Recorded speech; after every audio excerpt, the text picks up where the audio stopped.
Hello everyone, let's start in a new week here on the Betting Weekly studios with the Betting Weekly Dojo, your weekly look at the world of sports betting.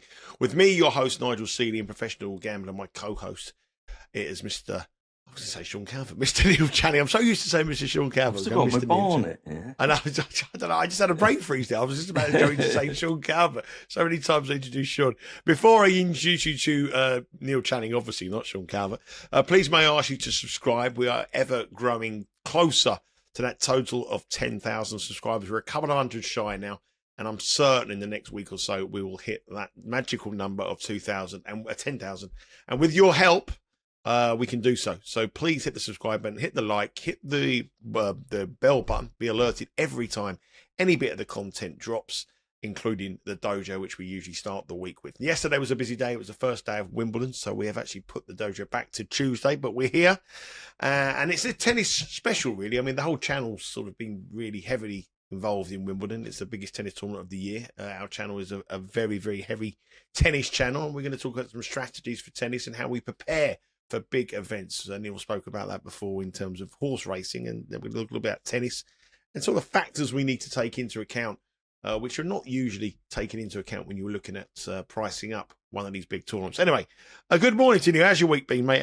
Back in any winners? Well, manic, actually, Nigel. I'm excited about the tennis. I mean, you said, we had a busy day yesterday, so we didn't record. Pretty busy today. I mean, I don't know how many bets you've had already on the tennis today. I've had dozens. I'm finding I've had that many. In this hot weather as well. I know in America they're used to hot weather, but we're not really used to it in the UK. And we've had temperatures in the 30s, which is kind of mental, really, when we have no air conditioning and stuff. I'm not in that hotel anymore with the air conditioning, so it's we're doing loft living this week. But anyway, no, it has been busy, and I've struggled to keep up with it all, to be honest with you. There's huge numbers of prices to check. I've been dashing out to the betting shops to try and get on. They've been useless with the tennis, actually, very, very poor. I think they struggle when there's a lot of events on at one time. 64 matches all starting within a 3-hour period. Rather than have to monitor all the prices, they just tend to go prohibitively bad. So it'll be minus $1.25 one girl and minus $1.05 the other girl. So it makes it very hard to find a bet, really. The totals are just ridiculous. So I've kind of given up on that. But I did find, one thing I've had to do for this is I've been opening new accounts. I found a couple of bookies that I hadn't really given a spin to before. And I've decided to branch out and open up a few more accounts. So I've been dabbling all over the place trying to get these bets on. But it's been. I had a good first day. Did you win yesterday or not? Yes, small. Big bet was Katie Bolter to win. That was. I saw that. I did follow you in on that one. That was good. Today I've got. I didn't quite get enough on. I think she was plus 150, wasn't she? And she kind of collapsed a bit. I don't know whether that was you, but the price collapsed quite quickly. Been a bit conservative. She went off plus 110, didn't she? I think it's the power of Betting Weekly that made that price. There you go. Well, that was all you chaps out there bashed up the prices.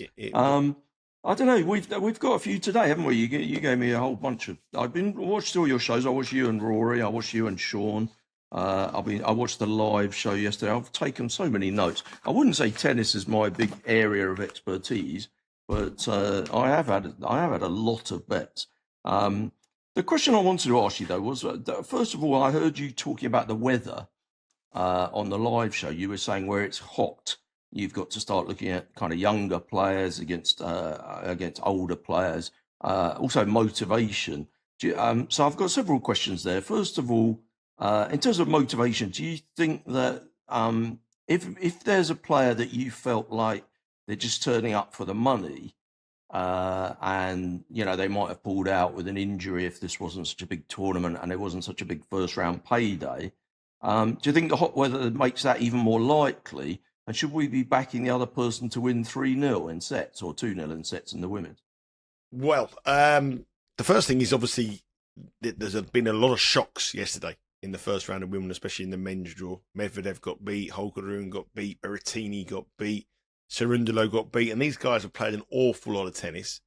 and a lot of them were carrying some injuries coming into the tournament. So the days of people coming into Wimbledon fully fit and focused to win this tournament are pretty much long gone, and the weather really does affect that. I mean, we saw 2 women yesterday in Ons Jabeur, who's had a really bad couple of years of injury. She didn't look in the best of shape conditionally. You saw Ostapenko got beaten by Sunny Cartel. She again didn't look great physically. And I think we've got to look at players who haven't been in great shape, who've retired from tournaments the week before or a couple of weeks before, who've got injury concerns. And there is probably a big motivation for them to come there to pick up the £66,000, $80,000 that they're going to get in round 1. So, you know, and then if they're not feeling that great and the temperature's hitting 32 degrees and they're really struggling with the heat, then there is a great chance that they will probably retire after set 1. And that is why Bet Rivers are so good, because they have to complete 1 set for the retirement and you will be paid out on the person who progresses. So because of the retirement possibility, then the 2-love, 3-love set score is not such a good way of playing it, you think? I wouldn't think so. I think you're still better off to bet them on the money line with a bookmaker like Bet Rivers. Do you think in the total games that this weather means you get more unders than overs, if everything else being equal? Well, no, because yesterday, especially in the men, there were some long games yesterday. Yeah, there was a huge amount of tie breaks, and obviously the weather, if it's hotter, makes the games go in for a little bit more, and the ball travels a little bit more. So. I remember you telling me years ago that you had a guy who'd done all the data and analytics on Wimbledon, and or all the majors, if you just went under in every single match, blind, you'd make money. Yeah. I don't think that is the case so much anymore, because the lines have moved down dramatically. I mean, 5 years ago, 7 years ago, even further back, you were looking at an average match about 38.5, 39.5. Now they're down to 36.5. The conditions at Wimbledon are slower than they have been before. So I don't think if you bet blindly unders, you would make money. I've got no data to back that up, but my just sense of just the way that the men's games has gone and how pricing mechanisms have become much more sophisticated over the years, they realise is that when you were betting 37, 38 in round 1, the line should probably have been too low. So I think now, like anything, when there is a sort of a niche or something, there is an opportunity for bettors to get involved in. The bookmakers close that door on you very, very quickly. And I think the line there was moved low. But in this obscene weather, ridiculously hot weather, I think that it's the opposite now. I believe that 34.5. So I've played 2 total matches today. I've played overs in the Bublik-Munar match at 35.5. And I've played over 30.5 in the Kekmanovic match against Mickelson. Let me write those down quickly. Mickelson and Bublik. And Bublik. Obviously, these won't be live. What prices did you take there? About minus 120 the pair. So 35.5 and 39.5. 35.5 and 35.5 Bublik and 39.5. So I think there's weather conditions are very, very important. If you look how we start the podcast on Game Bet Match, we always give a weather forecast first and the speed conditions of the court, because that is important. Wimbledon, but the thing is, for Wimbledon later in the week, from Wednesday, Thursday, Friday, temperature is going to drop by 20 degrees. So this is just going to be something that is abnormal for the first round of Wimbledon. So with regards to how, can I just broaden it out slightly though, because the dojo, basically we like to talk about concepts going forward that can benefit you. So my question now is, in the same way as we always say on the dojo, you don't want to fall for recency bias, and the idea that you can factor in something that's happened recently, normally a result that happened recently, is over factored into the price against the underlying important, a priori evidence. So, for example, in tennis, the head-to-heads and the world rankings are probably the 2 basis ways to make a price on a tennis match. You start off by looking at who's the best ranked of the 2 and how have they done when they've played each other in the past. Now you can deviate away from that because of maybe injury news, the surface, and this week, possibly the weather conditions. How do you know how much to deviate from those 2 basic tenets? The world ranking and the head-to-head. How do you know when you've moved too far away? Because we know with recency bias in all sports that moving away too much from the fundamentals is a real danger, and you should be wary of that. Is there a chance that you're over factoring in the current weather and not sticking with the fundamentals enough? How do you make that balance? The first thing is the head-to-heads and the world rankings aren't as important as you've sort of highlighted there. Okay. Because obviously the players play in very different conditions. We run a power rankings on the Betting Weekly newsletter on the Insider on a Friday for the tennis, and the players who feature in the clay court one, half of them won't finish in the grass court one, and there'll be higher rankings. So it's horses for courses in terms of how they play on a surface rather than how their world ranking is. Maybe the world ranking was a bad example. Maybe I should have said the power ranking rather than the world ranking. Yeah, the head-to-head obviously again goes back on the surface and the conditions and the time. So the head-to-head can be misleading as well. I think the thing that's the most important factor is how players have fared on that particular surface in their careers. So what I look for straight away is that there's a Romanian girl I posted today called Jacqueline Christian. And the player she's playing is bang average. But Jacqueline Christian has only ever won 2 matches out of 13. I heard you say that. So she's playing against Zeynep Sonmez. Now, she's only won 2 matches out of 13 on grass, and one of her wins was against a woman not even ranked in the top 1,000 in the world. And she was 25-1 on to win that match. So that when she's playing anybody in the top 100, she's lost 13 out of 13 matches. So that is a massive factor. And no, I don't think anybody in the draw should be minus 10 to beat that girl. Whoever.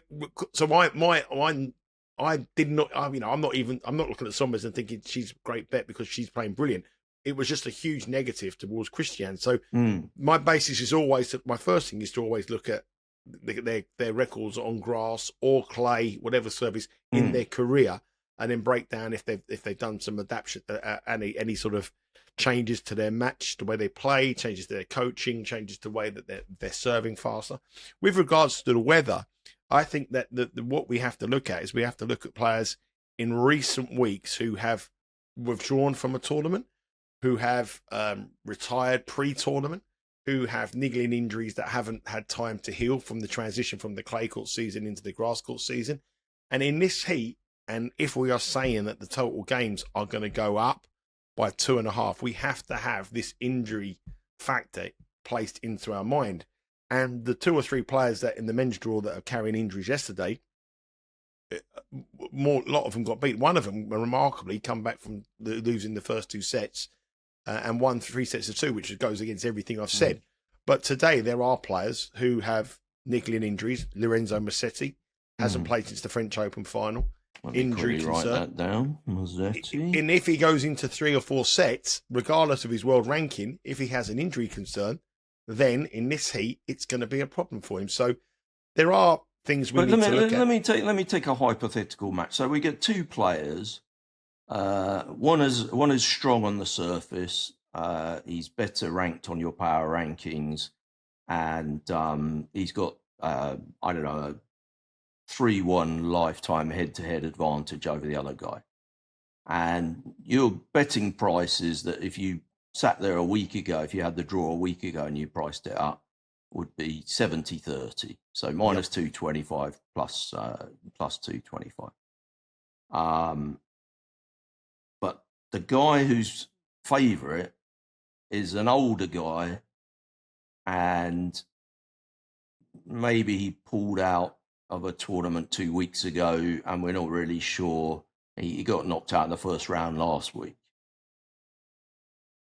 Is it fair to say you'd make him minus 200 because he's older and there's that factor, or would you make him minus 175? Or even if the market was minus 150 plus 150, would you say, well, it's moved too far now? I've got to back him now because my no injury, no weather price was minus 225. I think that the thing is when you're a bookie that, I'm going back to old school bookmaking, not the current version of the sham that we're seeing across the UK of bookmaking. Yeah. If you make it 70-30 pre-match, if there's someone who's injured and he's 5 years older than the other player, I would probably move it by about 5%. I'll probably go 65-35. Just on the start, because I'm more or less saying that he's going to tire if the game goes deep. But generally, in that situation, I would be thinking it's got to move a real lot before I get interested in backing this guy, because I've got big doubts about him. But now if it does move a big lot and it goes to minus 150, well, now I'm a bit confused. I don't know what to do now. The first thing you do... Generally, I've put a line through the game. But you let the public decide, don't you? So you put the price up to 65.35 and you look where the early money is. And if the early money's still coming for the underdog at 35, you know that the injury concern is bigger than the 5% edge that you've put in. Well, that's the other question. I've heard you say that a few times on Because We Win. Oh, I don't like the way the money's coming in here. Early money is the biggest indicator in tennis. If you look at the early money you get, I mean, we've bet 5 girls in the women's draw, and 4 of them have gone our way, and that is a good sign. There are the occasional one, and people will turn around and say to you, I don't mind the market drift. I'm happy with my bet because that's a very interesting question. But if you're minus 110 and the market's plus, and you start off at plus 130, how can you possibly be happy with? It's like buying a brand new car, paying 30,000 quid for it, getting it home, and the bloke down the road selling it for 20,000 quid. It doesn't make sense. Obviously, if somebody moves from, I don't know, minus 110 to even money, it's not really a particularly big move. But if there's an obscure game which you wouldn't necessarily expect a lot of action on, and somebody goes minus 225 to minus 400, I would take that as more significant. I mean, do you think you can purely base it on the percentage that they move by as to how interesting it is? Or do you think it depends on the kind of game and how close to even money they are? Well, the true price is probably somewhere in between minus 125 and minus $4. It's just that market support, or someone like our channel, or somebody there's something going around Twitter about an injury that the market is scared of it. And also you've got to remember as well, in the first round of Wimbledon, an obscure match doesn't have much of a... you're not going to be able to get... handle. There's not much handle on it. So it's not going to take much to move that from minus 125 to minus $4. So that's one thing you've got to be aware of. And you've got to sometimes got to look at the market and think there's a move, and second guess the market and think, well, hang on a minute. So we've had a bet today. You put one up and you sounded very strong. I missed the prices a little bit, kind of luckily. On Jodie Burrage, an English girl, I think she is, and she's playing against McNally. Now, you said she was a great bet at minus 110. That went pretty quickly, actually. And was it evens? She was. She opened up. Oh, she was evens. You're right. I missed the evens. I had to take the minus 110. I was pretty happy because it immediately went 125 and it was heading towards 130. Happy days. I've settled back. I'm having a cup of coffee. I've got my feet up. Job done. This is all good. I'm slightly thinking I wish I'd have got a bit more on. I just looked this morning. She's plus $1.05. So do we think these movements around even money are less significant because, moving something from minus 225 to minus 400 takes quite a lot of money, whereas moving something from evens to 110 is not such a big deal? Or are you at all worried? What would you put that move down to? Well, I think the first thing that happens is that when we release our videos on a Thursday or a Friday, there is a lot of people who follow our bets in, and we're getting the market's not very liquid at that 4,000 people who watch the show. It's a long time before the match starts. If 1,500 people of them bet for an average bet of $50, I don't know what the average size will be. That's going to move the price in this. If continuously, you remember when we used to work in call centres, if there was a tipping line with a horse. The first call would come in and it would be monitored, and the account follows the winning line, and then 10 other calls, and we move the price. So that people, and if the betting exchanges haven't got any liquidity on it, that will force the price down, and then people will come into the market when they realise they think the price isn't that bad. It's probably a genuine 50-50 call, and we're back to where we started. But then there's the other extreme where there was a bet that we put up, which was Wang to beat Mukova, and Wang was plus 108 with Bet Rivers. Yeah, the market's continued, and she's now down to one today. Is that minus 130 now? She's minus 138 now, but she's even going to go lower. Yeah. But that again is Mukova's had a year of injuries concerns, and that makes me feel much more positive. The Burrage McAnally match was a 50-50 call. I actually liked their girl. There was no theory of injury. I just thought. You've got to remember yesterday, 7 Brits won yesterday as well, so the Brits have done well. But in that situation, now we've got 2 games where. You've given your views pretty early when the market was not really formed. and now it's a lot more solidified.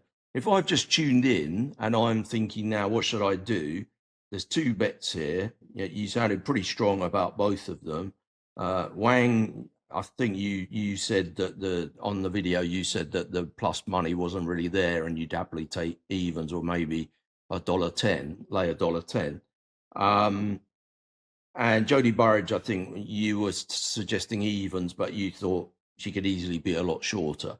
Now, if I've just woken up and I'm thinking about betting those 2 games, and Wang's minus 137 and Burrage is plus 105, my inclination would be to say, well, I can't really back Wang now. I've missed the boat. But I can definitely back Burrage, and I can have more on because she's an even bigger price than Nigel thought was good. Do you think that's a long-term good thing to do?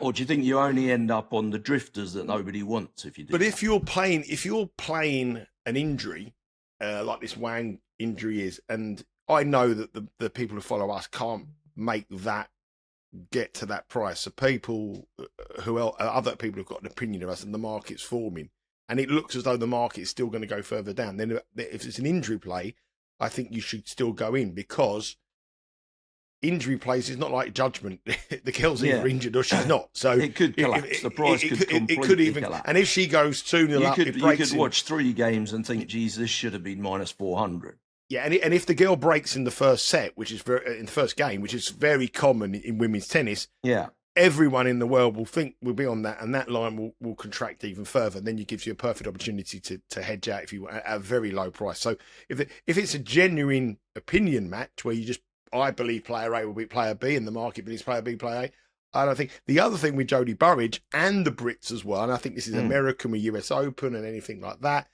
I believe today, when that match starts on court, it'll be one of the first matches on court today. There'll be no other matches on court. It will be the main match on the BBC because they always show a Brit on one of the outside courts. Recreational bettors will come on and they will put their $10, their $20, and they're all going to bet the Brit. I mean, obviously, the line Burrage will go back lower than plus 105. Obviously, by the time people are watching this, that match could easily be over. But I'm just really trying to think from a sort of a sorry, excuse me.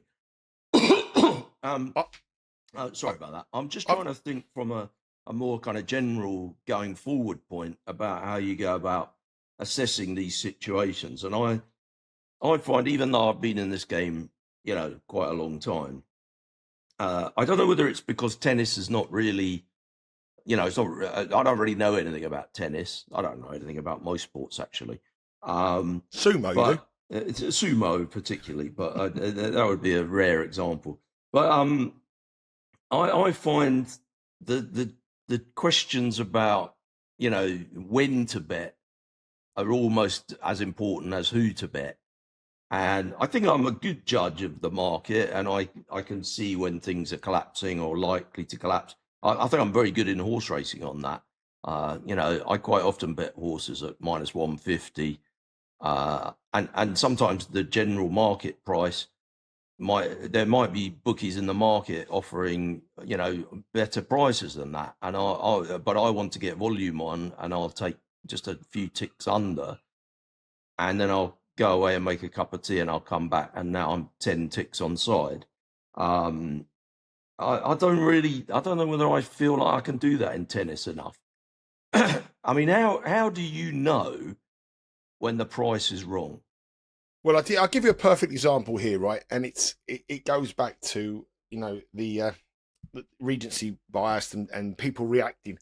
We watched a match yesterday where Carlos Alcaraz played Fabio Fognini. Now, Carlos Alcaraz didn't play very well, but he's on a 17-run winning match. He hasn't lost a final since April. He hasn't lost a match on the tennis since April. He's come back from the brink against Sinner in the final of the French Open, but he didn't play very well. And he played Fabio Fognini, who was inspired. Did he, just remind me, he was like a heavy favourite. Oh, he was like 50 on, like 50. And he won in 4, did he? 5. Oh, it was a hot day. He had to adjust to grass. There's reasons why, but admittedly he didn't play very well, right? He started the day at plus 130 to win Wimbledon. That was his price. And on the draw, he's got a very, very favourable draw. His draw is much easier than Sinner's. His route to the final is very, very, very, very favourable before yesterday. So he plays yesterday. He doesn't play very well, but he wins. In the final set, the older guy got absolutely exhausted and he ran away with the set 6-1. But there was unforced errors and he didn't play very well. But he didn't play very well last year and won the tournament. He didn't play that great in the early stages of Monte Carlo when he went on to win the tournament. He didn't play that great. He's a slow starter, Carlos Alcaraz, right? But he went 5 sets on a hot day. But after it, he wasn't gassing. He was as fit as a fiddle. He could go another 5 sets, right? Yesterday, in his draw, Medvedev got beat. Holger Rune got beat. Tsitsipas got beat. Cerundolo got beat. Berrettini got beat. Taylor Fritz is in a massive struggle, 2 sets all when they resume today. Zverev is in a struggle, 1 set all. He could have 7 seeds go out of his draw in round 1. And he's drifted in price. He's drifted in price. He's gone out to plus 142. Now, the only reason he's gone out to plus 142 is because people have watched that performance and thought, oh, he's not. That must be classic recency bias. Massive recency bias, and his route to the final has absolutely opened up. When he beats what about his next match? How did that? He plays a 21-year-old English guy who's 750 so he in was the world. going to be like a heavy favourite. He's 50 on again. Yeah, so he won't have a tough match until he gets to the quarterfinals. And Fritz, the other thing, Fritz is playing a lot of tennis. He's two sets all in against the biggest server in the world. Zverev, so they're gonna struggle. So I mean, that is classic recency bias. He has a bad performance against a 50 on the shot, doesn't play very well, but comes through. 7 seeds go out all around him, or 5 seeds are definitely out. 2 of them are struggling, and he's not going to be any. I can't see him being anything other than 10 on in any match before he gets to the final. So if you work out the probability of him to get to the final, he's an absolute. He's probably 5 on to win his quarter. He's probably 8 on to win the semi. So that should double. That should double to make the final. And in the final, if he plays Sinner, he's probably going to be 8 to 11, or maybe a little, probably 4 to 5.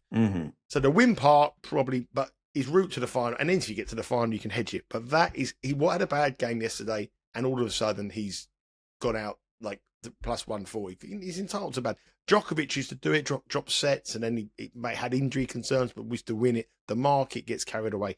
And Alcaraz will win probably tomorrow against the Brit 6-4, 6-3, 6-2, and he'll be back to plus 110. Oh, he's back now. Brilliant performance. Alcaraz, brilliant. It's a massive. It's the wrong. Well, you talked me into it. I actually haven't had a bet on the men's outright. I think I have to. And just going back to your point when you made earlier, when you were saying about the guy who's a bit older, who's 70-30, and he's got an injury concern. I don't think the market will massively adjust until we hit the 5th set.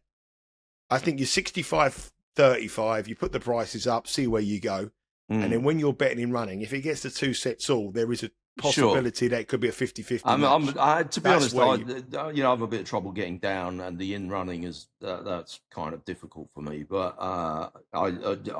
I'm focusing on a lot of pre-match stuff. But I mean, I love the fact that the prices swing about, because that sense of volatility and the sense that nobody really knows what the right price is normally a thing that I'm all over, because I feel like, I have very little in the way of skills in this life, but I feel like one skill that I have is when I see a price moving all over the place, I kind of know where it ought to be. But actually in tennis, I don't feel quite as confident as I do in some other sports on that. Well, this is typical Wimbledon, right? This is typical Wimbledon. So yesterday, everybody sending me messages, not in WhatsApp groups like last week, sending messages. What do you think about this Alcaraz match? As he's 2 sets all. In play, he's still 8 on, 10 on to win the match. He's a 90% probability to win the match. Yeah. He still wins it. And my mate's going, oh, I'm not so sure, These guys who've never seen a tennis match in their life and never watched anything going through. Oh, I'm not so sure, he's not playing well. Delete them from WhatsApp. I feel like I was going, okay, no, Ned, you want those people, because you just sit around and say, listen, I'll tell you what we'll do. We'll have a couple of pints. I'll have our crest. You can have the other. And I think I've got about 6 pints out of everybody yesterday. So that's a nice afternoon to me to get in the sunshine. Shocking. I'll have a pint with you then. I'll have a pint with our crest. So I'm getting even money about a pint about 10 on shop. But it's incredible. Super. But the market move on these players just on the basis of one match is just. I mean, you got to remember. This is another perfect example where Argentina lost the first match of the World Cup to Saudi Arabia 2 years ago and went on to win the thing.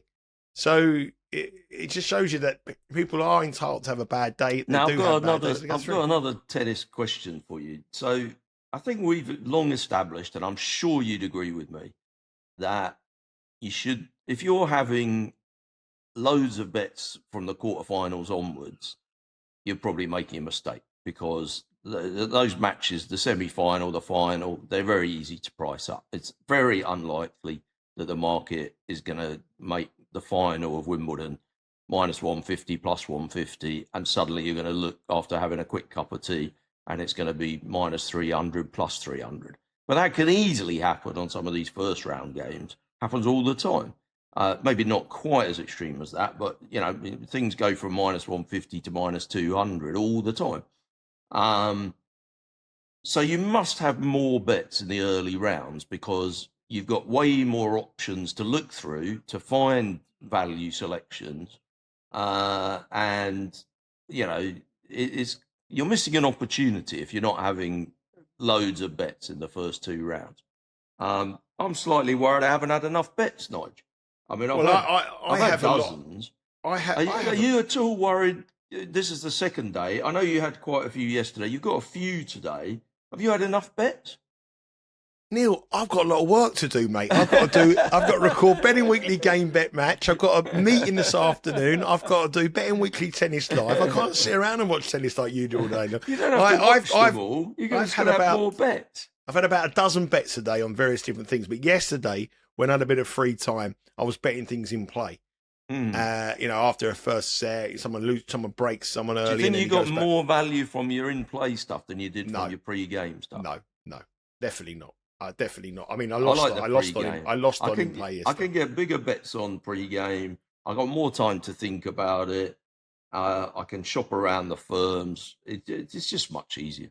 To be honest with you, I lost money on the pre-play. I bet Caprifa to beat Thompson. He was 2 sets to love. I followed you on that one. Yeah, that was a painful one. I did bet him to win the first set though as well. So that one at 2 sets to love up, wasn't it? And we were on at plus 250. Yeah, that was a heartbreaking one. And then I gave a little bit back in play on various different stuff. But Katie Bolton made it a very, very tiny winning day. But it's all to play for today. Well, that was very nice. We enjoyed. But we'll. I mean, that's really pretty much. I mean, the other question is now we're on Tuesday.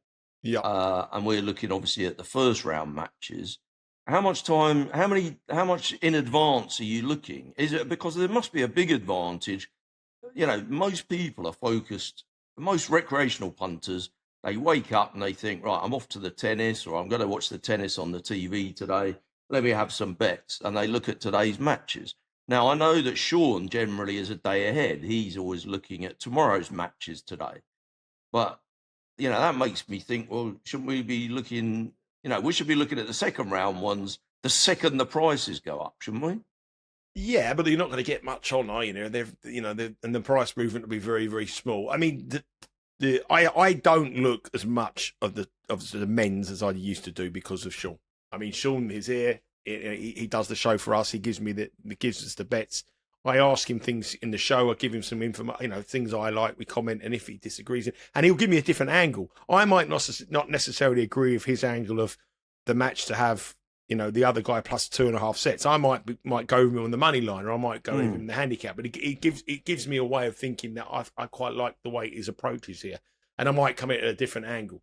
So I don't really look at the men's as much. So when I turn around and say I'm really confident on the women today, it's because I've actually put the work in, and it's my work. So I'm confident on him. With Sean, I know we're going to make a profit, but I wouldn't know the confidence levels of Sean because Sean is quite, you know, he doesn't really go he doesn't really get too encouraged. And he has an emotional levelness. Whereas I'm much more, Neil, this is a certainty. Yeah, you're a roller coaster, and he's more of a mill pond. Exactly. So I get a bit more excited about the ones that I'm involved with. So, but I've looked at some second round matches, not in much detail, because like I say, I've put them in the private WhatsApp group, the one with me and you.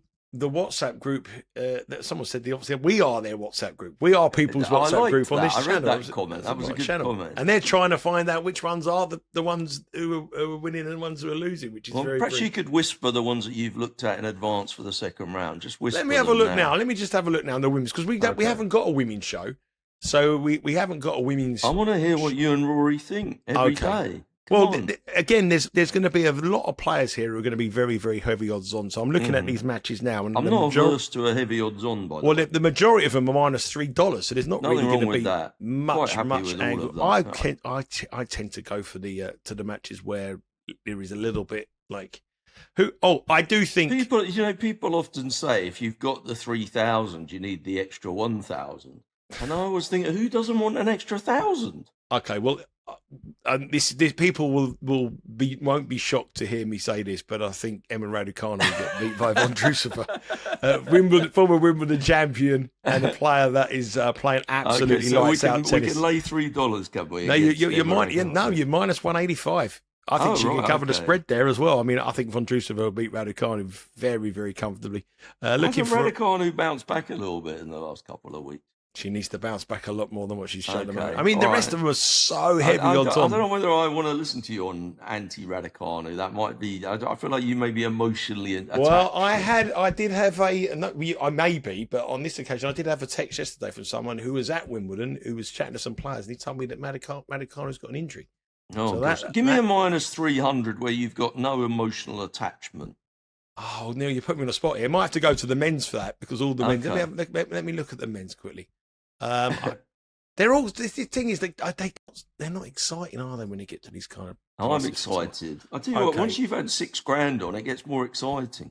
Oh, yeah. I don't want to be encouraging you to have $6,000 on any. Always gamble responsibly at home, by the way. Neil, I'll give you another one. Bonzi to beat Thompson. There you go. Bonzi beat Medvedev yesterday. Thompson was the guy that Sean said was injured. He was the one who came back from 2 sets to love down to win 3-2. If he's injured, he's going to be absolutely hanging. And you're going to get minus 136, Bonzi. Oh, well, that sounds like that could be right up my Strasser. That'll keep me going. This has been worth turning up for today. You've given me a 136 winner. There's nothing wrong with that. Well, we haven't got over the line yet. Anyway, Sean Calvert will be on Benny Weekly Game Bet match later on today. He might disagree with me completely on that one. But I could imagine that being in his way of thinking. But obviously, and the other thing the market always wants to do, Neil, on Wimbledon and Grand Slams, they always want to fade someone who's played 5 sets. And did you think that's you really ought to? I would love it if you would go away and do the stats on that to see how that works out. I will do the stats for you for the French Open this year and Wimbledon last year, and tell you how posing. And that's one of your. I always think one of your things that you love on tennis is to oppose the guy or girl after their biggest ever result. Yes. So if somebody has a big upset. And they're, loving life, glass of champagne, absolutely buzzing. Very hard for them to lift themselves the next day. And these Grand Slam tournaments, it's very intense. You win a match one day, you can go from hero to zero quite quickly. I love that angle. I don't know. Do you think the market? Because I also think. The reason that angle works is because it opposes recency bias, which we love to do. They have moved slightly towards it, not as much as they used to do. But the thing that I used to like about it is if you beat the big seed at Wimbledon on centre court, and every media attention's on you, you're on the back page of the newspapers. And now you're out on court 19. You're court number 7, and you can hear Sean Calvert rumbling through the bins trying to find an internet connection. I mean, it's not exactly like your perfect kind of conditions. A bit loudly. Yeah, he's eating Pringles. People courtside everywhere. It's back to a lot of reality really there. But that's one of the angles. But I will do the research on the 5-set match, and that's a good thing for Thompson. So Thompson's come through a 5-set match, and then we'll do. But I'm carrying on I'm glad I turned up today. I feel like you've given me a lot to think about this morning. Well, that was a Wimbledon special. You could do. You were the host today. You might as well do the sign off, Neil. Well, the first thing I would say before I go is, please, for God's sake, look at poor Nigel. He's absolutely torn his hair out over the fact that we haven't got to 10,000 subscribers before Wimbledon. I mean, it doesn't cost anything to subscribe. You just hit the button. I don't really know what's going to happen when we get to 10,000, because I feel like no one's going to subscribe after that. They'll be like, "Oh, they've done it now. We can all put our feet up." I just tend to think that we're going to get like a spaceship, and we're just going to go rocketing up. All our show's going to go like I don't know. It's exciting, though. It's quite exciting to see what happens. Yeah, I've had about 2 or 3 messages from people saying, "What happens when we get 10,000?" And my answer is nothing.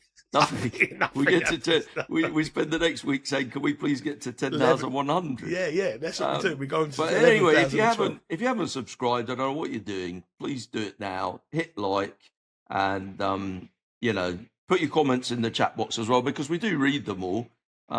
If you think sometimes, well, they just ignore my comment, it may be that you were asking something that we've covered already more than once, or possibly that you were asking stuff about English horse racing, which we don't really want to cover too much on this show, because we do want to appeal to an international audience. So if you probably steer clear of that subject, that's probably a good thing as well. Yep, loads of shows coming here. Wimbledon continues. Hopefully, to give you some insights of Wimbledon. Betting Weekly game bet match, myself and Sean. We have Betting Weekly Tennis Live Monday through to Wednesday. We have Betting Weekly Live, the conclusion of the soccer, the Club World Cup. The guys have been smashing it on that. I mean, Nathan Joyce gave a nil. He gave a correct score 0-0, and I wasn't on it. I can't believe that, because I was too bothered about looking at the tennis. I missed the 0-0. It's unbelievable. But anyway, we have all that covered for you here on the channel as well. Also stateside as well, baseball and basketball covered, and lots of content coming your way. Also on socials, at Because We Win. Sean Calvert was at Wimbledon yesterday. He'll be at Wimbledon later on the week. You can follow his day there on socials, and obviously anything that drops, any winners or any comments you have or any funny videos, they'll be posted on our social accounts as well, at Because We Win. Neil, thanks for asking the questions at Wimbledon. I genuinely want to learn about tennis betting, because I feel like it is a massively expanding area of betting, and I feel like I'm such an idiot, really. I don't know enough about it. If people have answers to any of my questions, how much you should deviate from your original thinking because of, possible injuries or fatigue or whatever, be very interested to hear what people have to say about that stuff. Also, that's the one thing that the computer models can't calculate. That's where human element comes into it. How much you're relevant. I mean, it can tell you what price someone should be, 5, 3, 30, 15, but it's not going to tell you what price it is if the. And the other thing I will say, but just quietly, I think the injury pre-match, there is a huge overreaction when someone calls a trainer on. Massive overreaction onto the market. Everyone's they're often just getting a bit of a breather, aren't they? Yeah, especially in this heat. A bit cooling down, but it's a huge overreaction to that. Anyway, lots of good talk there, tennis. Obviously, Neil needs to learn about tennis. I need to learn about tennis. So if anybody there wants to give me some information, let me know. But let me know what you fancy. If you agree some of the things, if you disagree, it's all about it. It's your channel. Join the community. You're entitled to your opinion. Let me know what your opinion is. Any questions you want, any thought processes of what we spoke about there over the last 45 minutes or so, let us know. That's it for this week on the Betting Weekly Dojo. We will back again on Monday. If there's a subject you want us to talk about, please feel free to let us know in the comments box below, and we'll try to get that in. Neil, enjoy your week. Let's bet lots of winners at Wimbledon, and hopefully they don't have too much from free on shots. It's the first way to take care.